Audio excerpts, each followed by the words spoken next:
నమస్కారం. నేను మీ advocate Dasari Venkateswarlu, Vakeel lens. ఈరోజు మనం చర్చించుకోబోయే అంశం చాలామందికి యువ న్యాయవాదులకు కానీ, అలాగే కోర్టు గురించి అవగాహన ఉన్న వాళ్ళకి కానీ, అలాగే మా కేసులు మేము సొంతంగా చేసుకుంటాం అనే వాళ్ళకి కానీ ఈ వీడియో చాలా ఉపయోగపడుతుంది. ఎందుకంటే ఇప్పుడు చెప్పబోయే అంశం గురించి చాలామందికి తెలియదు. ఉదాహరణకి, ఒకప్పుడు కేసులు కోర్టులో ఫైల్ చేయాలంటే ఒక ప్రొసీజర్ ప్రకారం అలాగే చాలా పేపర్లు టైప్ చేయాలి. దానికి సంబంధించిన మొత్తం డ్రాఫ్ట్ మొత్తం తయారు చేసి సంబంధ కోర్టు వారికి ఇవ్వాలి. తర్వాత మీకు ఆ డ్రాఫ్టింగ్ కావాలంటే తర్వాత మళ్ళీ కొన్ని ప్రొసీజర్ ప్రకారం మీరు తీసుకోవాల్సి వచ్చేది. కానీ ఇప్పుడు భారత సుప్రీంకోర్టు వారు ఈ ఫైలింగ్ అనే విధానాన్ని ఇంట్రొడ్యూస్ చేసి సంబంధిత మేజిస్ట్రేట్ కోర్టు మరియు జిల్లా కోర్టు, మళ్ళీ హైకోర్టు, సుప్రీంకోర్టులో కూడా ఈ విధానాన్ని ప్రవేశపెట్టి సామాన్యులకు కూడా వాళ్ళు చేసిన కేసులోని విషయాలని వాళ్ళకి అర్థమయ్యే రీతిలో కూడా ఆ పోర్టల్లో పొందుపరచబడి ఉంటుంది.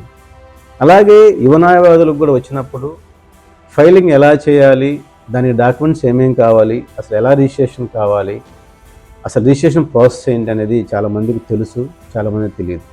కానీ ఈ ఫైలింగ్ వల్ల ప్రతి ఒక్కరికి కోర్టు ద్వారా న్యాయం జరుగుతుంది తప్ప ఎటువంటి అపోహలు అనేవి పోవు.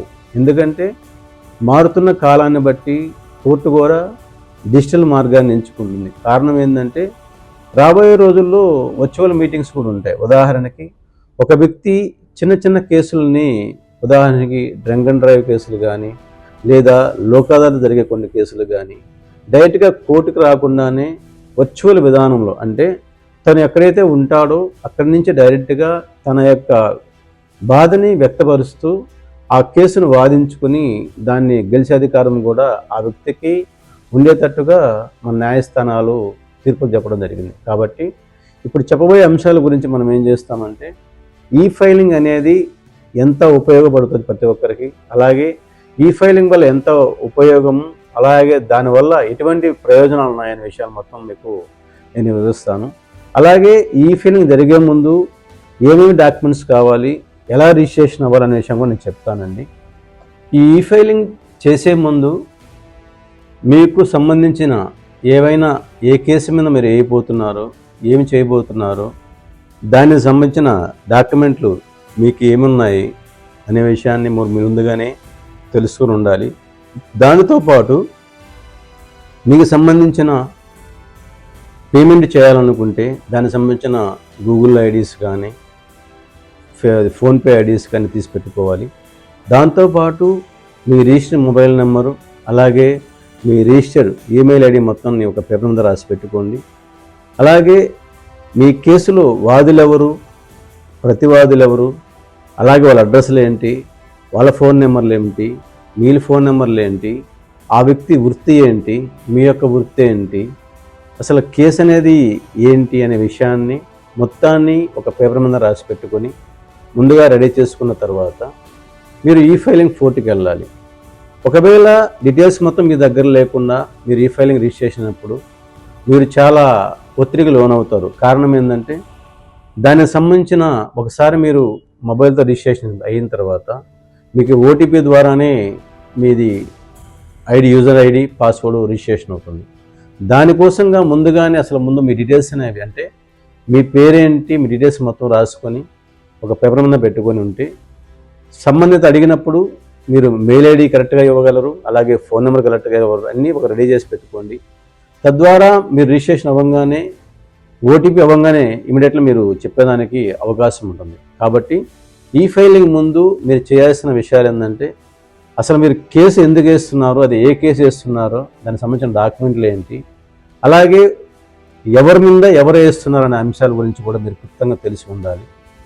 అందులో ఈ ఫైలింగ్ చేసే ముందు కొన్ని ఫార్మేట్స్ ఉంటాయండి. ఆ ఈ ఫైలింగ్లో అప్లోడ్ అవ్వడానికి మీరు ఏ కేసు వేస్తున్నారో దాని సంబంధిత మొత్తం డ్రాఫ్టింగ్ రెడీ చేసి పెట్టుకొని ఆ పేపర్స్ని ఒక పీడిఎఫ్లో కానీ, జేపీజీలో కానీ ఫ్రంట్లో ఒక సైజు ప్రకారం పెట్టుకొని ఉండాలి. ఉదాహరణకి ఈక్వల్ ప్రొసీజర్ ప్రకారం ఇంత ఎంబీలోనే ఆ డాక్యుమెంట్ అప్లోడ్ అవుద్ది, లేదా ఇంత కేబీలోనే ఆ ఫైల్ అప్లోడ్ అవుద్ది అని ఒక మ్యాటర్ ఉంటుందండి.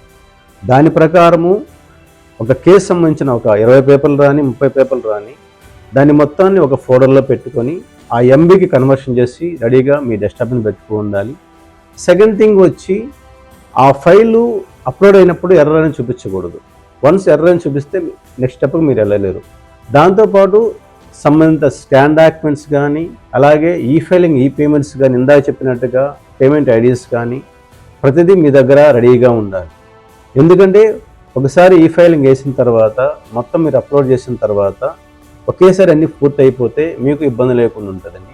ఒకవేళ ఈ ఫైలింగ్ చేసిన తర్వాత కూడా మీరు తయారు చేసిన మొత్తాన్ని ఫిజికల్గా మరుసటి రోజు సంబంధిత కోర్టులో ఫైల్ చేయాలి. దానికోసమే మొత్తం మీ దగ్గర డాక్యుమెంట్స్ అనే రికార్డ్స్ అనే ఎవిడెన్స్ పక్కాగా ఉండాలండి.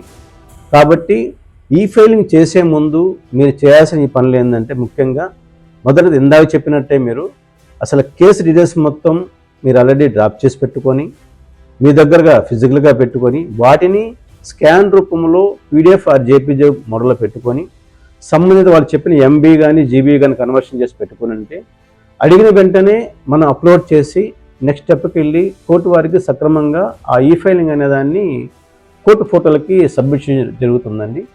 ఆ సబ్మిట్ చేసిన ఫైల్ని వాళ్ళు ఈవినింగ్ రెక్టిఫై చేసుకొని మరుసటి రోజు మనం కోర్టులో మాన్యువల్ కట్ ఇచ్చిన తర్వాత దాన్ని రెక్టిఫై చేసి ఏమైనా పెండింగ్ ఉంటే పెండింగ్లో రిమార్క్ అనేది వాళ్ళు చూపించడం జరుగుతుంది.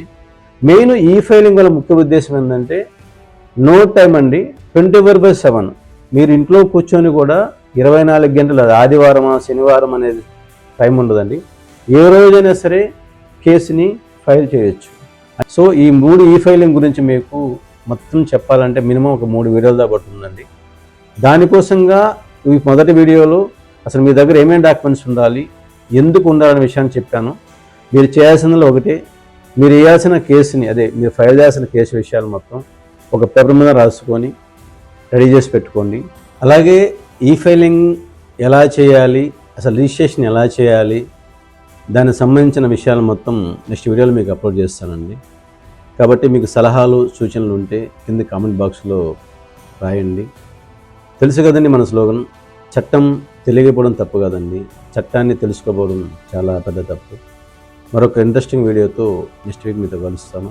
ఇట్లు మీ అడ్వకేట్ దాసరి వెంకటేశ్వర్లు, వకీల్ లెన్స్. ధన్యవాదాలు. నమస్కారం.